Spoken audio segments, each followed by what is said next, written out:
Labadiena, šiandieną kalbėsime apie alkoholio sukeltus kepenų pažeidimus. Su alkoholiu susijusios kepenų lygos arba angliškai yra terminas alcohol-related arba associated liver diseases. Tai yra įvairaus aktyvumo ir sunkumo kepenų struktūros ir funkcijos pažeidimų sąlygotos kepenų lygos, kurių eiga ir prognozė yra įvairi. Paprastai tariant, tai yra įvairūs kepenų pažeidimai sukelti perteklinio žalingo alkoholio vartojimu. Su alkoholiu susijusios kepenų lygos sudaro didelę kepenų lygų dalį pasaulyje, tiek jos pačios, tiek kaip kofaktorius progresuojant kitoms lėtinėms kepenų lygoms, tokioms kaip lėtinis virusinis hepatitas, nealkoholinė surėvėjusių kepenų lyga, geležies apykaitos sutrikimai ir kitos lygos. Remiantis PSO, apie 3 milijonai mirčių pasaulyje kiekvienais metais yra sukeltų žalingo alkoholio vartojimo ir tai sudaro apie 5,3% visų pasaulio mirčių. Su alkoholiu susijusios kepenų lygos tai yra grupė pažeidimų, kurie neretai persidengia ir atspindi tam tikrą pažeidimų spektrą. Šios lygos, kaip minėjau, yra sukeltos alkoholio ir svyruoja nuo paprasto kepenų suriebėjimo iki labiau pažengusių formų, tai yra alkoholinio steatohepatito, su alkoholio vartojimu susijusiose kepenų cirozė. Siūloma Europos gairėse terminą alkoholinės kepenų lygos, alkoholinė kepenų cirozė keisti į terminą su alkoholio vartojimu susijusios kepenų lygos, tam, kad išvengti stigmatizavimo, nežeisti paciento orumo ir savigarbos. Taigi, su alkoholiu susijusios kepenų lygos, kaip jau minėjau, yra spektras pažeidimų. Tai yra hepatosteatozė, tai yra steatohepatitas, tai yra kepenų cirozė ir dar tokia atskira būklė, labiau klinikinis sindromas, tai yra alkoholinis hepatitas, apie kurį pakalbėsime šiek tiek vėliau. Alkoholis yra psichoaktyvi substancija su priklausomybę sukeliančiomis savybėmis, kuris yra plačiai naudojamas įvairiose kultūrose jau šimtmečiais. Žalingas alkoholio vartojimas yra reikšmingai susijęs su tam tikrom socialiniam ir ekonominiam pasekmėm.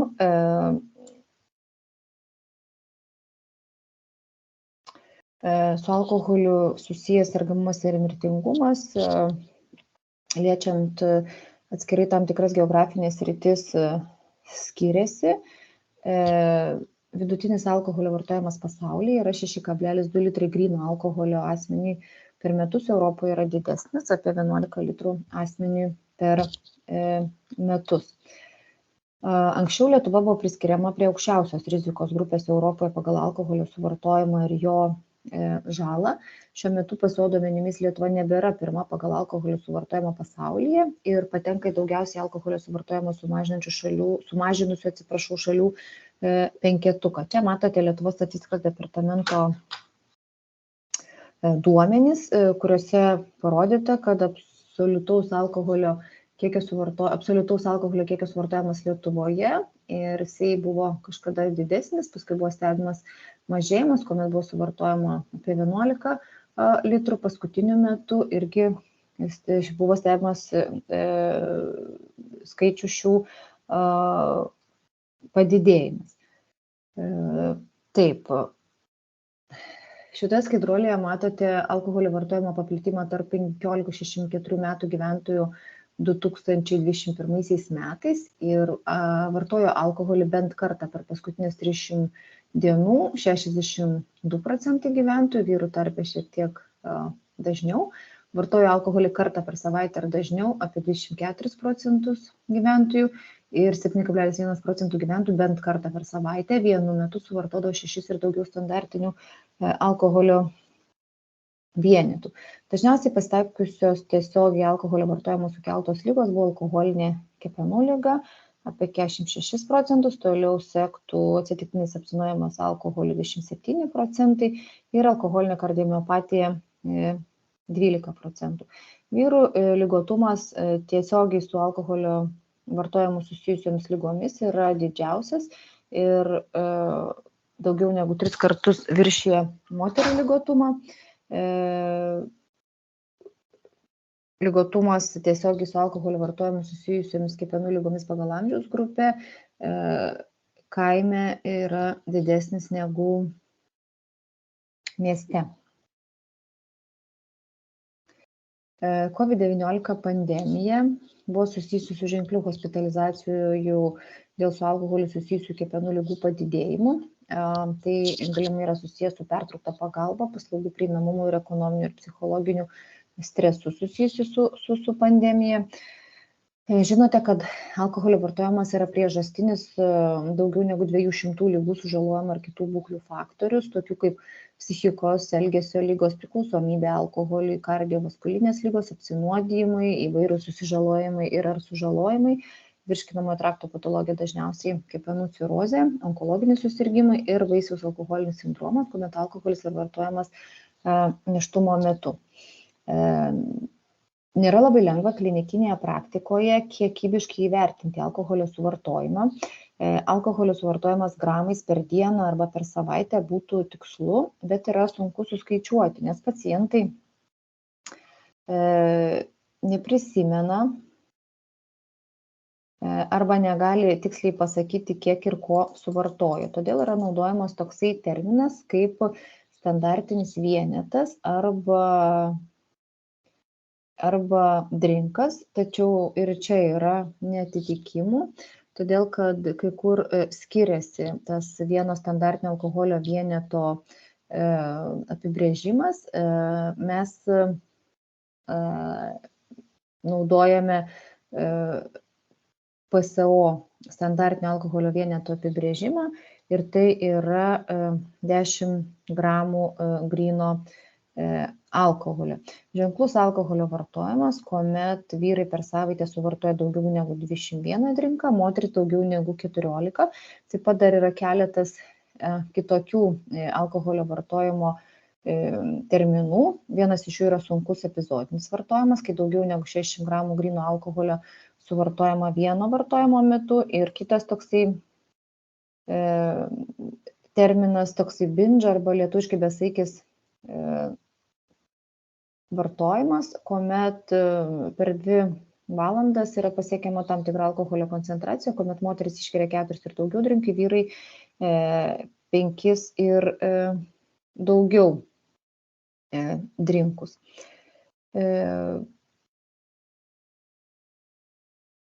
Tam tikrais praktiniais sumetimais yra teigiama, kad jeigu jų alkoholis yra vartojamas ir tam, kad sumažinti jo ilgalaikės pasiekmes sveikatai, tai moteris neturėtų suvartoti daugiau negu 2 standartinius gėrimus per dieną, vyrai nedaugiau negu 3 standartinius vienetus per dieną. Nėščioms moterims vartoti alkoholio negalima, tai nėra saugaus alkoholio vartojimo. Ir taip pat reikėtų nepamiršti, kad va šita, ką tik paminėta rizika, tie 2 ir 3 standartiniai vienetai, tai nereiškia, kad rizikos jokios nėra.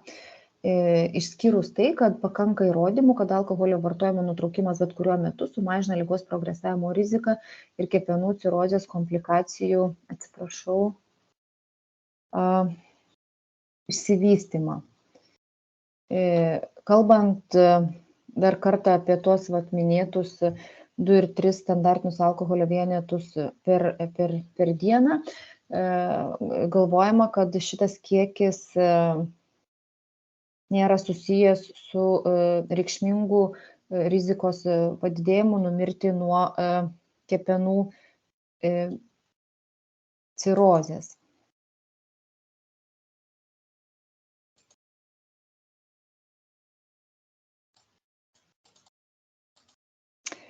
Taip pat, kai sakau, kad žema rizika, tai nereiškia jokios rizikos, todėl kad čia eina kalba ne tik tai apie kepenų pažeidimus, bet alkoholis yra pripažintas kaip karcinogenas ir nėra įrodyto kažkokio tai saugaus lygio susijusio su vėžio atsiradimo rizika. Ir alkoholio vartojimas yra susijęs su padidinta rizika vystytis keletui vėžių, įskaitant ir krūties vėžį, ir rizika prasideda nuo vieno standartinio vieneto per dieną.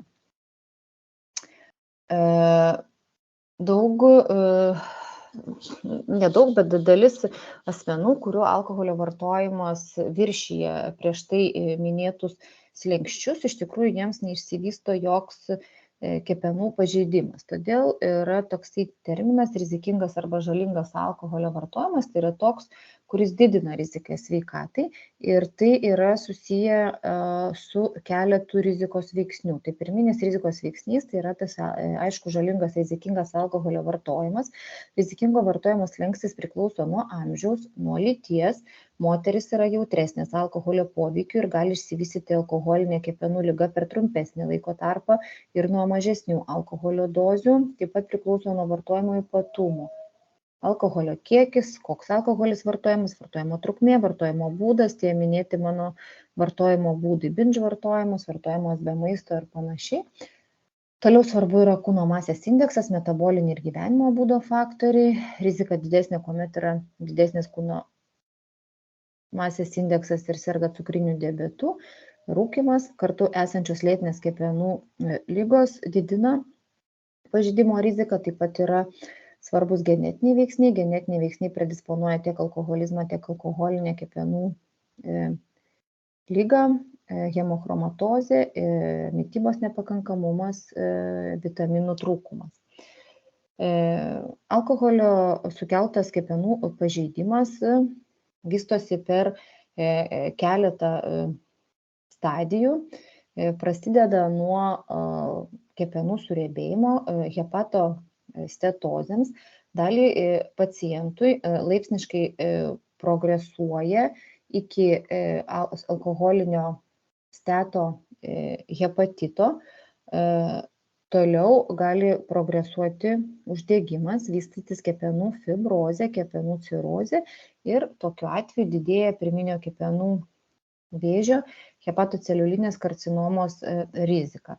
Kaip jau minėjau, progresavimas per visas šitas stadijas priklauso, ar yra tęsiamas alkoholio vartojimas, ir nuo kitų rizikos faktorių, įskaitant lytį, genetinius rizikos faktorius, tam tikrus dietos ypatumus ir, aišku, kartu esančias kepenų ligas. Su alkoholiu susijusių kepenų ligų patogenezė nėra pilnai aiški. Kepenų pažeidimas išsivysto pirmiausia dėl to, kad etanolis yra metabolizuojamas kepenyse. Yra keletas etanolio metabolizmo kelių, kurių kiekvienas gali prisidėti prie toksiškumo.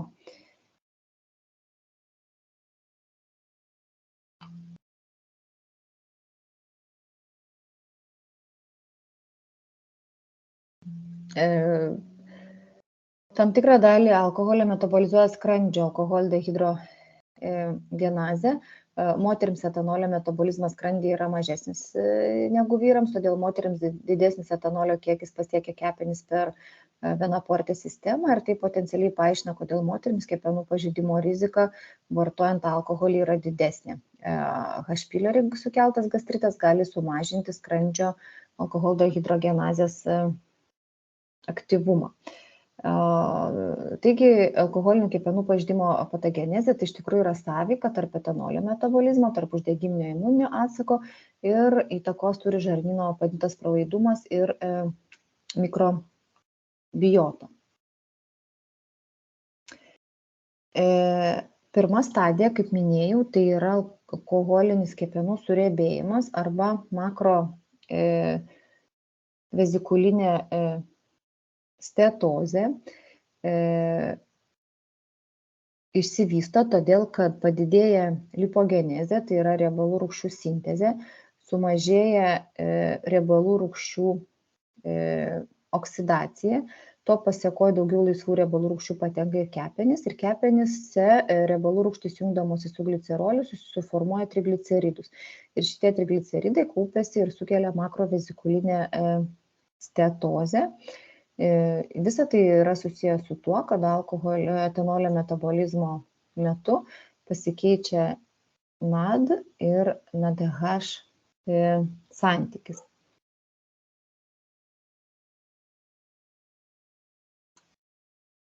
Taip, toliau pažeidimui progresuojant turime kitą formą, tai yra steatohepatitą. Tai yra forma, kuria yra būdinga neutrofilų infiltracija, vystosi dėl imuninės sistemos defektų, svarbus yra chemokinai ir prouždegiminiai citokinai, taip pat vaidmenį vaidina oksidacinis stresas ir laisvieji deguonies radikalai, toksiniai etanolio metabolizmo produktai, tai yra acetaldehídas jungiasi prie baltymų ir aktyvuoja autoantigenų gamybą, taip sukeliama ląstelių disfunkcija ir yra provokuojamas humoralinis ir ląstelinis imuninis atsakas. Endotoksinai dėl padidėjusio žarnų palaidumo patenka į kepenis ir aktyvuoja kupferio ląsteles ir taip stimuliuojamas uždegiminių citokinų išskyrimas. Toliau, progresuojant uždegimui, vystosi fibrogenezė. Ir pagrindinis ekstraceliulinės matricos, tai yra kolageno, glikoproteinų ir proteoglikanų šaltinis, yra žvaigždiškosios ląstelės arba kitaip tariant itoląstelės. Esant kepenų pažeidimui, šios žvaigždžiosios ląstelės yra aktyvuojamos, proliferuoja ir tampa fibrinogeninėmis. Šias ląsteles indukuoja tapti fibrinogeninėmis acetaldehidas, laisvieji deguonies radikalai ir pats kepenų pažeidimas. Su alkoholiu susijusios kepenų ligas galima įtarti, kuomet yra reguliarus žalingas alkoholio vartojimas, tai yra daugiau negu 20 gramų per dieną moterims ir daugiau negu 300 gramų per dieną vyrams, kartu su kitais klinikiniais, laboratoriniais, instrumentiniais ar kitais pakeitimais, leidžiantis įtarti su alkoholiu susijusi kepenų pažeidimą.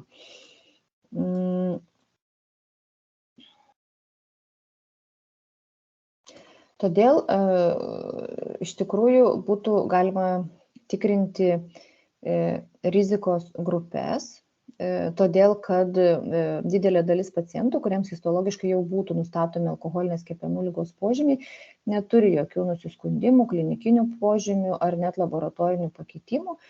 Tai būtų galima tikrinti rizikos grupės arba pacientus, kurie turi ekstrahepatinių manifestacijų, pavyzdžiui, periferinė neuropatija, pankreatitas, kardiomiopatija ir kitos. Yra įvairių įvertinti žalingam alkoholio vartojimą įvairių klausimynų, dienoraščių, programėlių. Tai būtų kaip toksai skryningas patikra identifikuoti su alkoholio vartojimu susijusias ligas. Aukso standartas yra toksai audit klausimynas, sukurtas PSO 1982 metais. Toliau galima būtų naudoti tokią su alkoholiu susijusios kepenų ligos ir nealkoholinės kepenų ligos skaičiuoklę, tokį ANI indeksą, kur skaičiuoklę galima rasti internete. Čia susivedus lytį, kūno masės indeksą, MCV, vidutinį eritrocito tūrį, AST ir ALT, skaičiuoja ir išmeta procentus riziką šansą, kad pažeidimas sukeltas yra arba nesukeltas rizikingo žalingo alkoholio vartojimo. Jeigu norim tikrinti dėl galimo alkoholio sukelto kepenų pažeidimo, asmenys, kurie neturi jokių skundų, tai yra tokie patikrą reiktų atlikti kepenų fermentus ir elastografiją. Toliau kalbant apie su alkoholio vartojimu susijusių kepenų ligų diagnostiką, tai reikėtų atlikti kraujo tyrimus, tai yra bendras kraujo tyrimas, kepenų rodikliai, bilirubinas, kepenų sintetinės funkcijos rodikliai, tokie kaip SPA, INR ir albuminas.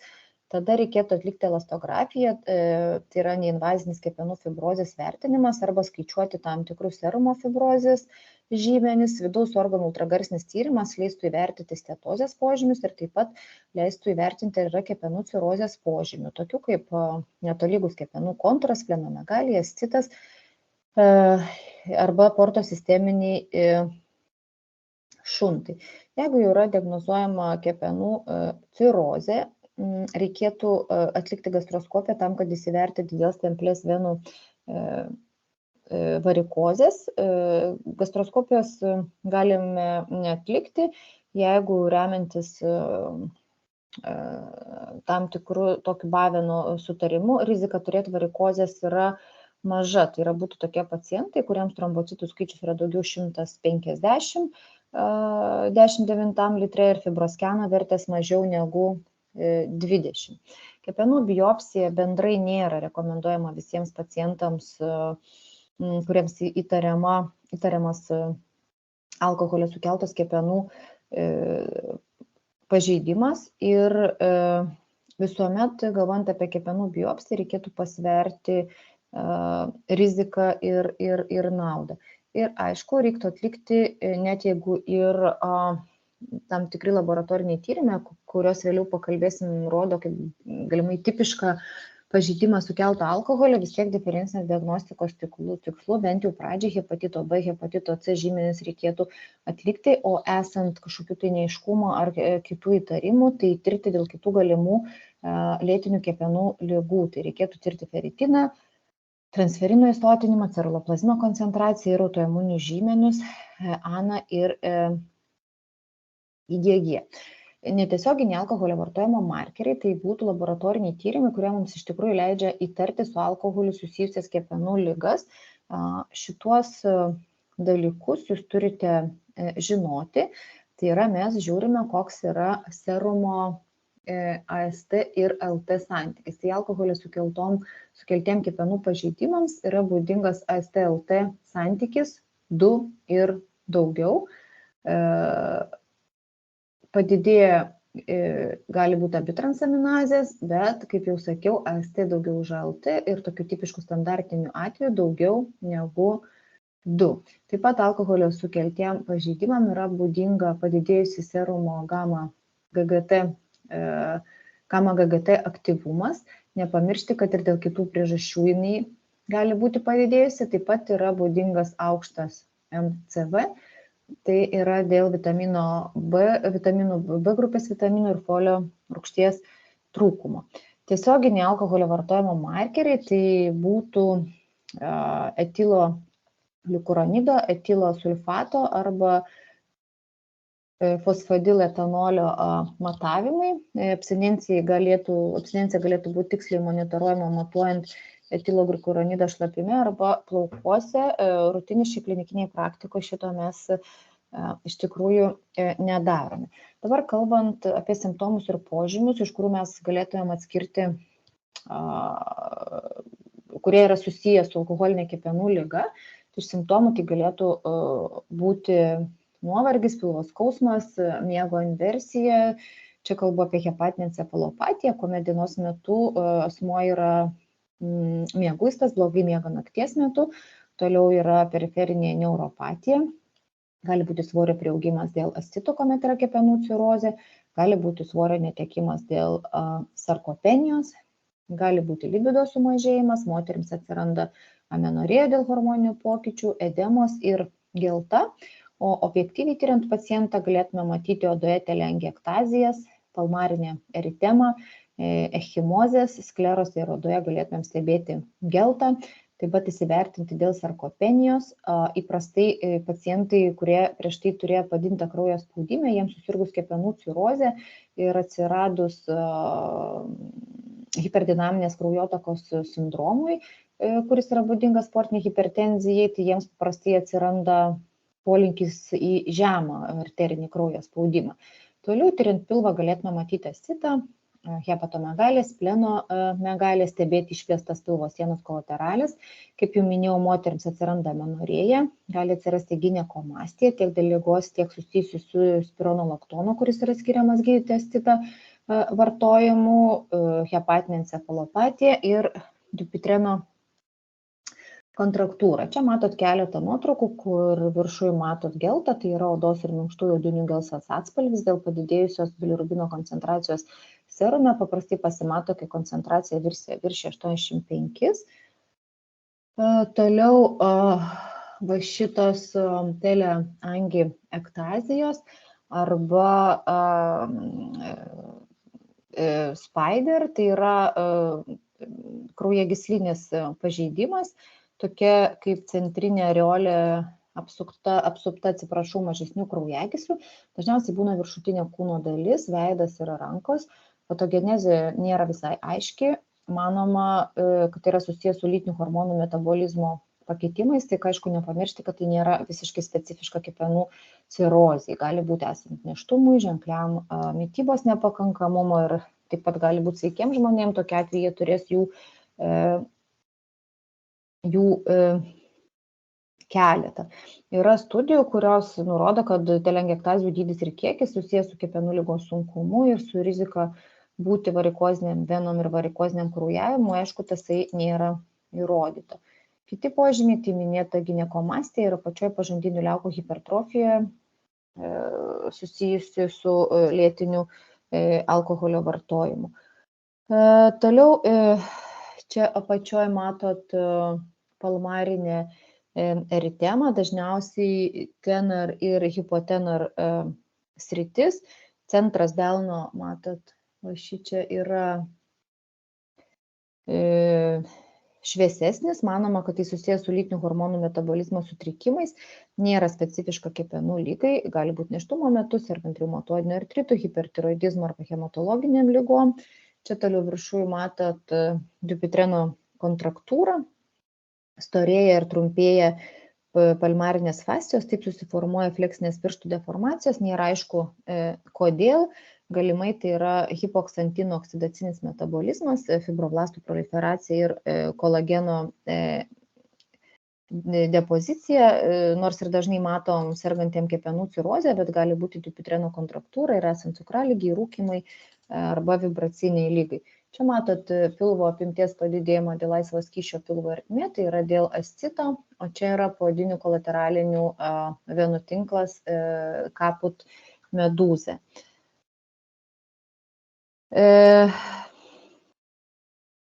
Su alkoholiu susijusios kepenų lygos, kaip minėjau, tai yra spektras pažeidimų ir lygų.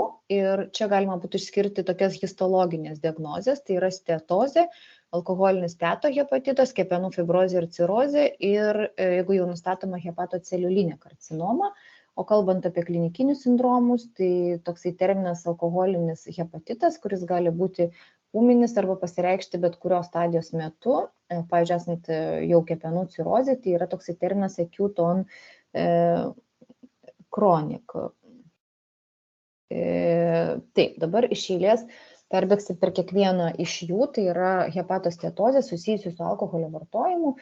Tai yra dažna forma, išsivysto 90% vartojimų, nustojus vartoti alkoholį, tai yra grįžtama forma. Steatozė dažniausiai yra makrovesikulinė, jau minėjau, būdingas trigliceridų kaupimasis hepatocitų citoplazma ir tęsiant alkoholio vartojimą, trečdaliu išsivysto steatohepatitas ir toliau didėja kepenų cirozės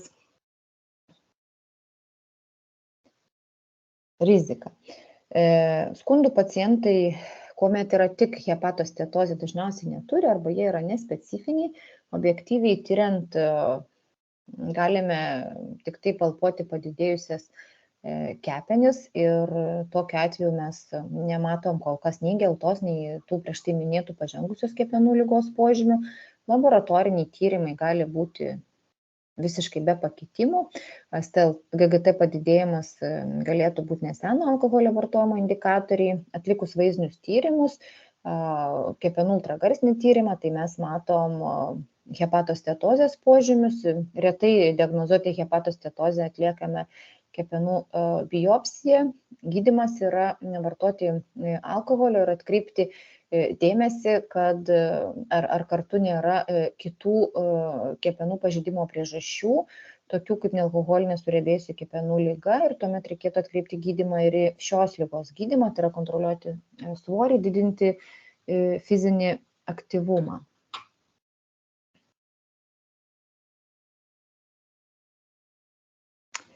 Jeigu atlikus biopsiją dėl hepatostetozės, tai mes matysime histologiniam preparate makro, jau kaip minėjau, iš pradžių vezikulinė stetozė, tai va šitie balti yra riebalų lašeliai susikaupę hepatocituose. Ilgainiui šita stetozė darosi mišri, mikro ir makro.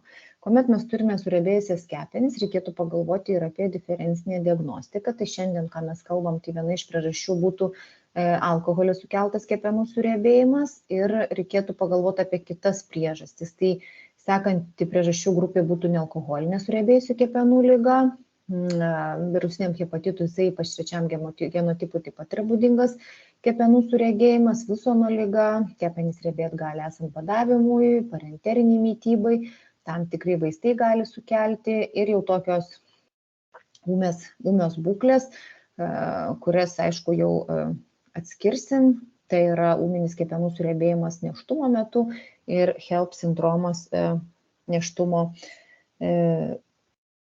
metu. Kita forma tai yra alkoholinis steatohepatitas, kaip minėjau, tęsiant alkoholio vartojimą, progresuoja pažeidimas ir sekanti stadija po hepatostetozės, tai yra alkoholinis steatohepatitas ir jis yra su aiškia histopatologinė koreliacija. Histologiškai su alkoholiu susijęs, histologiškai esant su alkoholiu susijusiam hepatitui, matysime tą pačią stetozę, ką jau prieš tai minėjau, yra būdinga infiltracija neutrofiliniais granuliocitais polimorfo nuklearais ir taip pat turite žinoti ir atsiminti, kad esant alkoholiniam steatohepatitui histologiškai mes galime matyti agreguotą hepatocitų citoskeletą, tai yra vadinamieji Mallory kūneliai ir balioninė hepatocitų degeneracija. Šitie histologiniai pakitimai alkoholinio steatohepatito gali būti jau matomi pacientams, kurie neturi jokių simptomų arba turi labai lengvus laboratorinius nukrypimus. Čia matot didinėme va šitos Mallory kūnelius. Ar galima patikimai histologiškai atskirti alkoholinį steatohepatitą nuo nealkoholinio steatohepatito?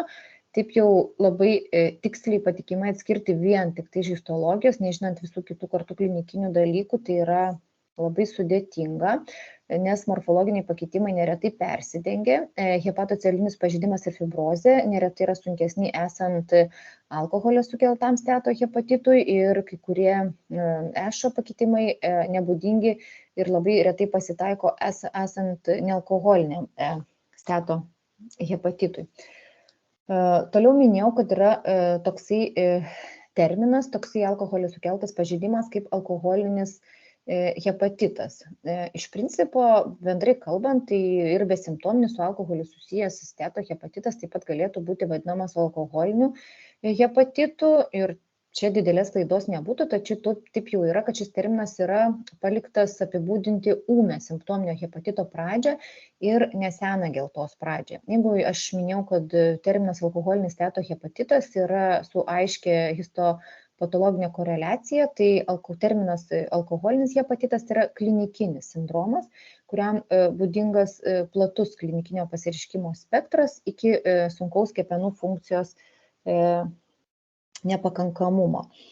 Tai yra atskiras klinikinis sindromas, kaip jau sakiau, kuriam būdinga neseniai atsiradusi gelta su ar be kitais kepenų dekompensacijos požymis.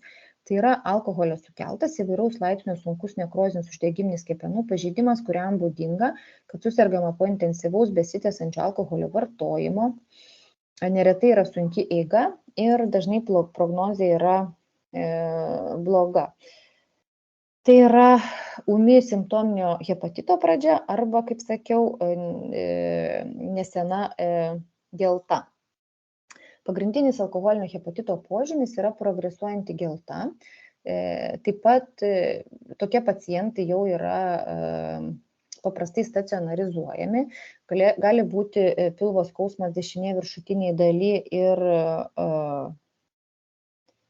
epigastriume.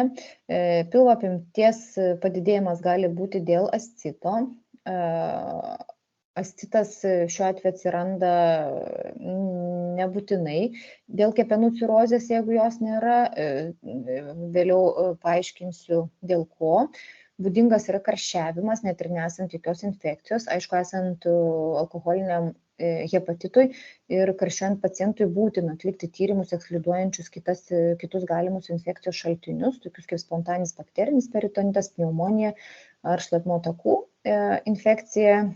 Toliau galėtų būti raumenų silpnumas, o sergant sunkiu alkoholiniu hepatitu arba jeigu alkoholinis hepatitas pasireiškia jau kepenų cirozės fone, tai gali pasireikšti ir hepatinės encefalopatijos požymiai.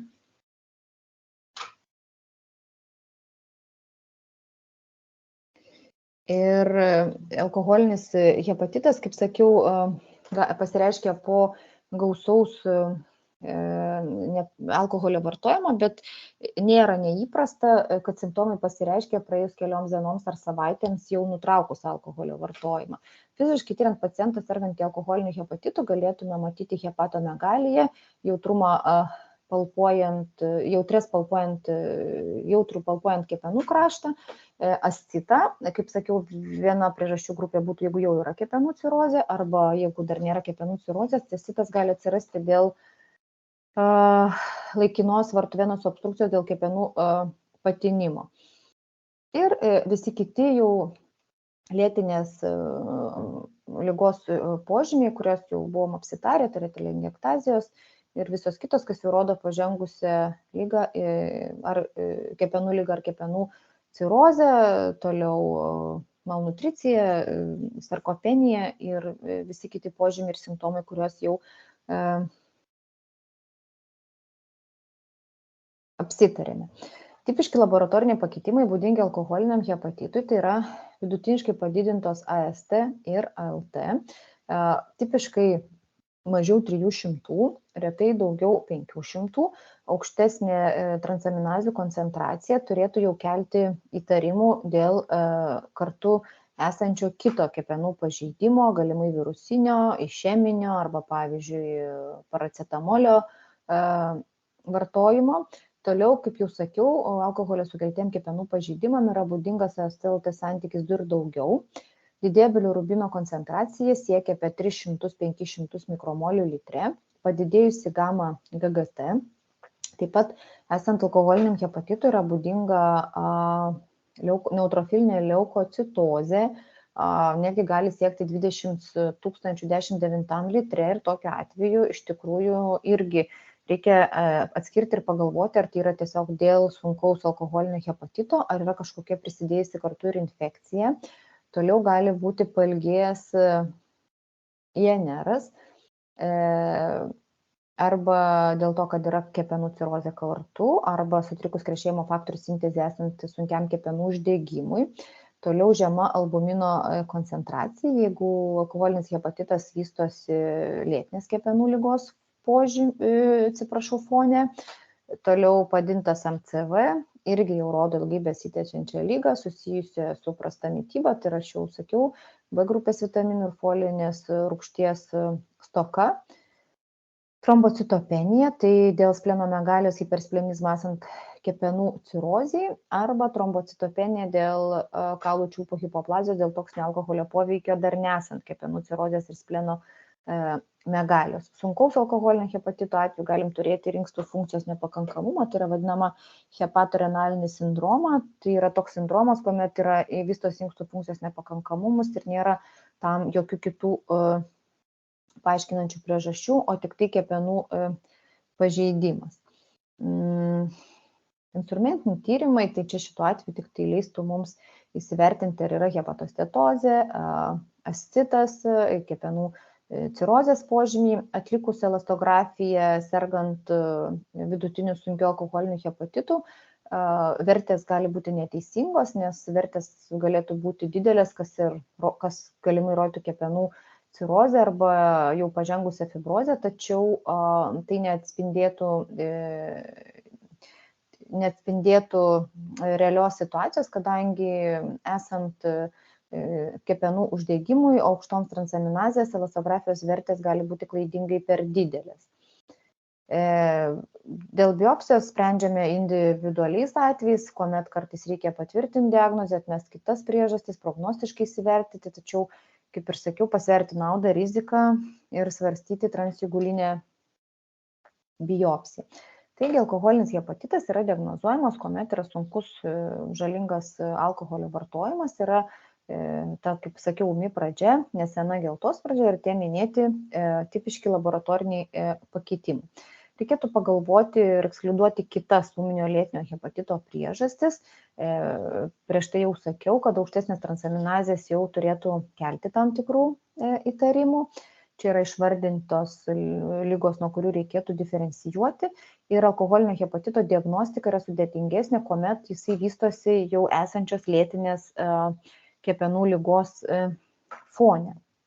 Lėtinės kepenų lygos piktnaudžiaujantiems alkoholiu gali būti susijusios su žalingu alkoholio poveikiu arba kitos etiologijos, tai yra nealkoholinių kepenų pažeidimu. Jeigu yra kažkokia tai lėtinė kepenų liga be cirozės arba yra kompensuota kepenų cirozė, tai alkoholinio hepatito diagnostika remiasi tipiškais pakeitimais. Jeigu jau yra dekompensuota kepenų cirozė, tai yra sunku atskirti alkoholinį hepatitą nuo dekompensacijos, nes klinika labai panaši, o alkoholis taip pat yra ir dekompensacijos rizikos faktorius. Yra sukurti tam tokie standartizuoti alkoholinio hepatito kriterijai, tai yra besitęsiantis vykstantis alkoholio vartojimas, moterim daugiau negu 40 gramų per dieną ir vyram daugiau negu 60 gramų per dieną 6 ir daugiau mėnesių. Tai yra, kaip ir sakiau, gali būti, kad simptomai atsiranda jau praėjus kažkuriam laikui po nustojus vartoti alkoholį, bet tas laikas neturėtų būti ilgesnis negu 60 dienų. Kaip ir sakiau, tai yra nesena per paskutinės 8 savaitės atsiradusi gelta, padidėjęs AST ir ALT, bet paprastai nedaugiau negu 500. AST-LT santykis 2 ir daugiau ir hiperbilirubinemija daugiau virš 50, maždaug galėtų būti apie 300-500. Galimi klaidinantis faktoriai, tai yra kartu galimai išeminis hepatitas, bet tokiu atveju transaminazių koncentracija bus tikrai didesnė. Reikia įsivertinti kitus dalykus, ar nebuvo sunkaus kažkokio kraujavimo, hipotenzijos per paskutinę savaitę, ar nėra kažkokių metabolinių kartų lygų. Taip pat galimai vaistų sukeltas kepenų pažeidimas, tai kaip ir sakiau, irgi transaminazės bus aukštesnės. Klaidina tai, kad sunku įvertinti alkoholio vartojimą, nes neretai pacientai neigia piktnaudžiavimą alkoholiu arba kuomet yra netipiški laboratoriniai pakeitimai. Ir tuomet, kuomet yra šitie klaidinantis faktoriai ir mes negalim pasakyti, kad tai yra iš tikrųjų alkoholinis hepatitas, o tai yra galimai arba greičiausiai alkoholinis hepatitas, tai tuomet yra svarstomas tokiu atveju kepenų biopsijos klausimas. Yra sukurta keletas prognostinių modelių tam, kad vertinti alkoholinio hepatito sunkumą ir taip identifikuoti pacientus, kuriems yra didelė ankstyvo mirtingumo rizika ir parinkti gydymą. Čia matote išvardintas kelias tas skales, tai yra MEDRI, MELD, Glasgow skalė, Lilė ir kitos. Dažniausiai naudojama MEDRI naudojamas prognostinis modelis, skaičiai 30 ir daugiau rodo sunku alkoholinį hepatitą ir indikacijas specifiniam gydymui, specifiniam, tai turiu omeny, toliau kalbėsim apie prednizolono skyrimą. Jeigu MEDRI šitos vertės yra daugiau negu 32, tai negydant vieno mėnesio mirtingumas yra 50%, o jeigu MEDRI yra mažiau 32, tai mirtingumas yra vieno mėnesio mažiau negu 10%. Čia yra trumpalaikiai prognozės įvertinti dalykai, ilgalaikiai šitų pacientų prognozė nėra vertinama remiantis šitais prognostiniais modeliais. Kitas prognostinis modelis būtų MELD natrio modelis, tai yra Model of End-Stage Liver Disease. Tai yra matematinių modelių paremtas prognostinis modelis, internetinė vėlgi skaičiuoklė. Čia susivedam kreatinino, bilirubino, INR ir natrio vertes ir gauname tam tikrus balus iki 40.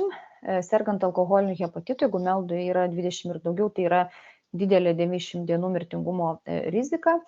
Ankstyvas MELD balų sumažėjimas per pirmą savaitę prognozuoja, hospitalinį mirtingumą. Šiuo metu MELD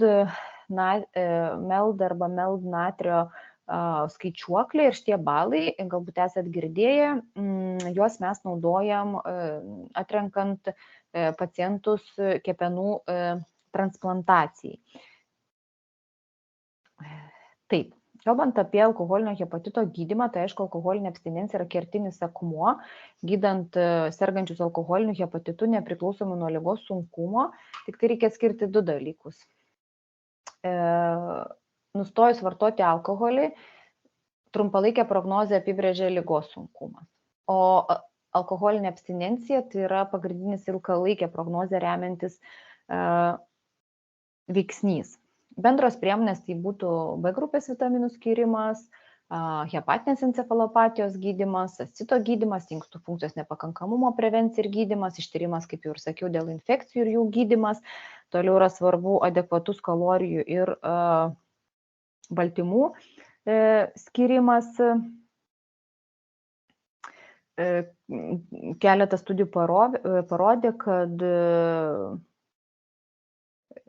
pabrėžė, kad malnutricija yra būdinga labai dideliai daliai pacientų sergančių sunkiu alkoholiniu hepatitu ir yra susijusi su bloga prognoze, todėl reikėtų užtikrinti paros energiją ir paros baltymų kiekį.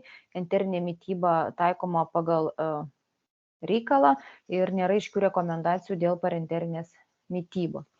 Taip, toliau minėjau apie specifinį alkoholinio hepatito gydymą. Tai va čia vertinant, reikia skirti prednizoloną ar nereikia, tai yra skaičiuojame tos minėtus MEDRI balus. Ir jeigu turime 302 ir daugiau, yra paskiriamas prednizolonas 40 mg per dieną. Aišku, jeigu nėra kontraindikacijų, pagrindinės kontraindikacijos, tai būtų kažkokia kartu esanti aktyvi infekcija. Paskyrus prednizoloną po savaitės yra skaičiuojamas toksai Lilė balas ir jeigu mes turim atsaką, tai yra Lilė balas yra mažiau 0,45, tai tęsiam gydymą prednizolonu iki 28 dienų, o jeigu tas balas yra 0,45 ir daugiau, tai gydymą stabdome, nes nėra jokio atsako. Taip pat noriu dar tik paminėti, kad kažkur galbūt skaitėt ar kažkas taip sakė, kad alkoholiniam hepatitui, ir anksčiau iš tikrųjų tai būdavo skiriamas toksai vaistas pentoksifilinas, tai paskui šiuo metu jisai nėra, pentoksifilinas nebėra rekomenduojamas.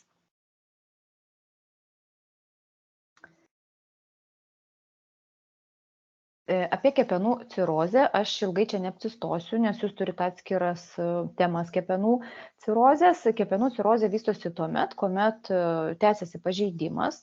Jau kalbėjom, kad prasideda fibrogenezė ir kepenų fibrozė progresuoja alkoholinė kepenų cirozė. Cirozė būdinga ženklus kepenų architektūros sutrikdymas dėl išplitusios fibrozės, susiformavusių mazgų regeneratų ir sutrikdytos mikrocirkuliacijos.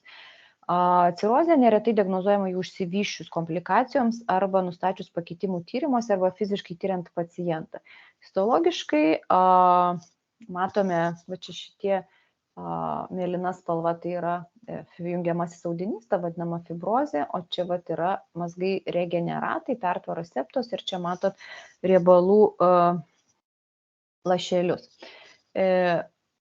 Pacientų prognozės sergant kepenų cirozę vertinami skaičiuojant tam tikrus prognostinius balus. Turbūt žinote, yra viena iš klasifikacija, kurią mes ir naudojame, tai yra Child klasifikacija. Jis šiek tiek turi tokio subjektyvumo, nes į ją įeina ne tik tai bilirubino, albumino, SPA, INR vertės, bet ir acito kiekio vertinimas bei hepatinės encefalopatijos laipsnis. Ir antras prognostinis modelis, kuris naudojamas vis dažniau ir, kaip minėjau, naudojamas atrenkant pacientus kepenų transplantacijai, tai yra MELD arba MELD natrio balas, tai yra Model of End-Stage Liver Disease ir internetinė yra skaičiuoklė, kurią rodžiau ir įvedamos tik tai laboratorinių tyrimų vertės INR,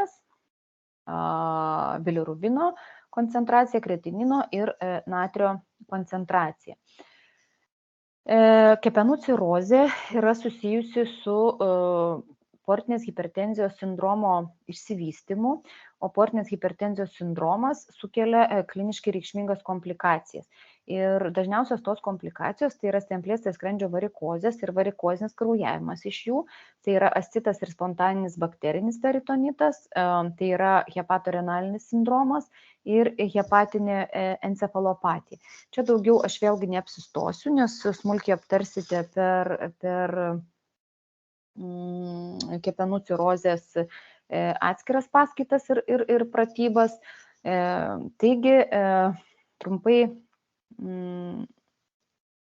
aptariant, pagrindinis gydymas susijęs, jau sakiau, su ilgalaikė prognozė, tai yra visiškai nevartoti alkoholio, nustatyti kitus rizikos veiksnius ar kartu esančias lėtines ligas ir juos koreguoti, gydyti. Svarbu tirti ir įsivertinti, kokias turime cirozės komplikacijas, jeigu jau turim kepenų cirozę.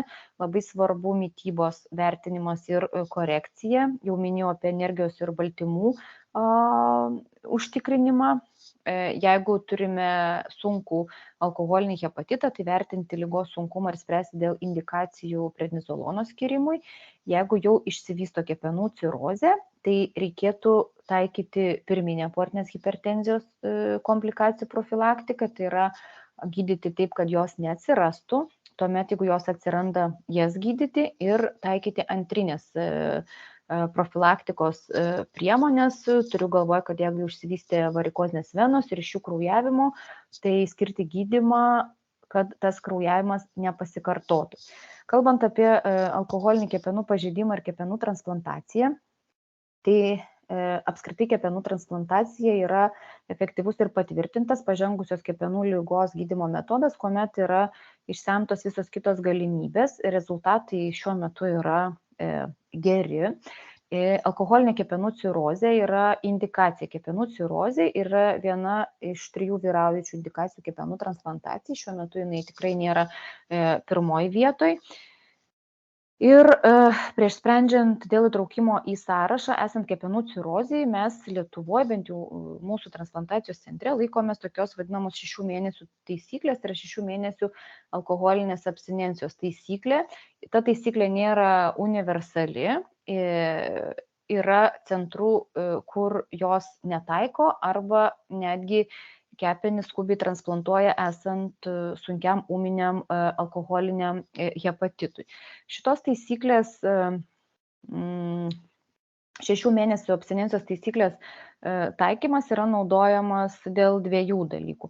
Pirmas dalykas, tai būna tokiu atveju, kad esant alkoholio sukeltam kepenų pažeidimui, jeigu iš tikrųjų yra nutraukiamas vartojimas, tai kepenų būklė, funkcija taip pagerėja, kad ir išnyksta indikacijos kepenų transplantacijai ir taip pat įsivertinam tikimybę ir galimybę tos abstinencijos laikytis po kepenų transplantacijos. Čia šitoj skaidruoliui matot nuotraukas, tai yra eksplantuotos cirotinės kepenys, matot, grūdėtos, visos tokios mazginės ir yra jau transplantuotos mirusio donoro kepenys. Taip. Porą skaidruolių apie hepatoceliulinę karcinomą, apie pirminį kepenų vėžį. Šio vėžio rizika didėja sergant bet kokios etiologijos kepenų cirozė. Vienais atvejais ta rizika yra didesnė, kitais mažesnė. Tai yra pats dažniausias pirminis kepenų vėžys ir sudaro iki 86%. Hepatoceliulinė karcinoma yra 6 vietoje visų vėžių tarpe ir 3 vietoje pagal mirtingumą nuo vėžio visų vėžių tarpe. Dažniausiai apie 80-90% atvejų HCC vystosi esant jau kepenų cirozei. Metinis dažnis yra apie 2%. Jeigu yra kiti etiologiniai faktoriai ir kartu yra žalingas alkoholio vartojimas, tai ta HCC rizika dar didėja. Yra atvejų, kuomet HCC vystosi be kepenų cirozės. Tokius atvejus matom, kuomet yra lėtinis virusinis C hepatitas ir ypatingai lėtinis virusinis B hepatitas. Todėl remiantis gairėmis visus pacientus, kuriems yra nustatyta 3 laipsnio fibrozė ir arba kepenų cirozė, tai yra fibrozė 4, mes juos turime tikrinti, tai yra tas vadinamas HCC screeningas, pacientų patikra, kas 6 mėnesius atliekant ultragarsinį tyrimą. Skiriasi pagal tam tikras gairės naudojami tyrimai ir intervalai. Čia yra Europos ISLO gairės, kuriomis mes vadovaujamės, kaip ir sakiau, tikslinė populiacija, tai yra bet kokios etiologijos, Childo A ir B kepenų cirozė, Childo C kepenų cirozė, jeigu pacientas laukia kepenų transplantacijos, bet koks lėtinis virusinis B hepatitas, daugiau 10 toksai balas skaičiuojasi ir lėtinis virusinis C hepatitas su 3 laipsnio fibrozė. Ir kas 6 mėnesius atliekam ultragarsinį tyrimą. Taip pat mes dar pas mus atliekama alfa-feto proteino koncentracija pagal kitas gairės. Tai ta alfa-feto proteino koncentracija palikta pasirinktinai. Čia labai neapsistosiu, tik tai čia apkrauta ta visa schema, bet kad žinotumėte, jau kam prireiks, tai yra tokia Barcelonos gairės, paskutinė redakcija 22 metų ir čia yra tokia didelė lentelė, kalbant apie hepatoceliulinės karcinomos stadijas, gydymą ir prognozę. Tai va čia viršuje yra labai ankstyva ligos stadija, ankstyva, vidutinė, pažengusi ir terminalinė stadija. Ir, pavyzdžiui, galim paimti ankstyvą stadiją, kuomet yra 1 arba 3 mazgai, iš kurių dydis yra 3 ir mažiau centimetrų, nėra portinės hipertenzijos, nėra kitų kepenų cirozės, portinės hipertenzijos komplikacijų, hiperbilirubinemijos, tuomet galima atlikti kepenų rezekciją. Kuomet kepenų rezekcijos atlikti negalime, galima atlikti radiodažnuminę abliaciją arba atlikti kepenų transplantaciją. Kepenų transplantaciją atrenkant pacientus Lietuvoje mes naudojam Milano kriterijus, tai yra vienas HCC židinys nedaugiau 5 cm arba 3 židiniai, 3 židiniai ir kiekvieno dydis iš jų nedidesnis negu 3 cm. Kartais kad pacientas sulauktų kepenų transplantacijos, tai galima atlikti naudojant abliaciją arba bataciją downstagingą, tai yra mažinti tą stadiją, arba dažnai mes taikome tą vadinamą bridging gydymą, kuomet laukiant kepenų transplantacijos dar atliekamas papildomai kažkoks tai lokalus gydymas, kadangi mes nežinom, kada tos transplantacijos sulauksim. Taip pat neretai pacientai, kurie jau turi HCC, jų kepenų funkcija būna gera ir jiems suskaičiavus laboratorinius MELD balus, jie gaunasi maži ir jeigu remtis šitais laboratoriniais MELD balais, tai jiems tikimybė sulaukti kepenų transplantacijos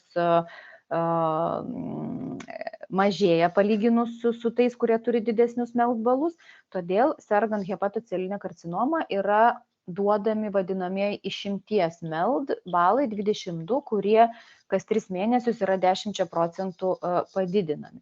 Čia yra, matot, kompiuterinės tomografijos vaizdą, židiniai kepenyse, tai yra HCC.